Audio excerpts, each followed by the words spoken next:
শ্রীমঙ্গল, মৌলভীবাজার ও সিলেটের যাত্রীদের জন্য আসছে নতুন ভ্রমণ সুবিধা। আগামী ১ নভেম্বর থেকে শ্রীমঙ্গল, মৌলভীবাজার সিলেট সড়কে চালু হচ্ছে আধুনিক ও আরামদায়ক নতুন বাস সার্ভিস SMS এক্সপ্রেস। আজ মঙ্গলবার ১৪ অক্টোবর মৌলভীবাজারে অনুষ্ঠিত এক যৌথ সভায় এ সিদ্ধান্ত নেওয়া হয়। সভায় অংশ নেন মৌলভীবাজার জেলা বাস মিনিবাস মালিক গ্রুপ, মৌলভীবাজার জেলা বাস মিনিবাস মালিক সমিতি এবং সিলেট জেলা বাস মিনিবাস মালিক সমিতির নেতৃবৃন্দ।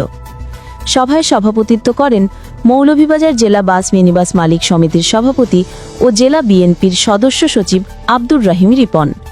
এ সময় উপস্থিত ছিলেন মৌলভীবাজার বাস মালিক গ্রুপের চেয়ারম্যান এমদাদুল হক এমাদ, সিলেট মালিক সমিতির সভাপতি শাহাবুদ্দিন আহমেদ সহ উভয় সমিতির কার্যনির্বাহী কমিটির সদস্যরা। সভায় সর্বসম্মতিক্রমে সিদ্ধান্ত হয় আগামী ১ নভেম্বর থেকে SMS এক্সপ্রেস নামে নতুন নন স্টপ এসি ও নন এসি বাস সার্ভিস চালু করা হবে। বাস মালিক সমিতির নেতারা জানান, নতুন এই সার্ভিস চালুর মাধ্যমে যাত্রীরা পাবেন আরও দ্রুত, নিরাপদ ও আরামদায়ক ভ্রমণের অভিজ্ঞতা।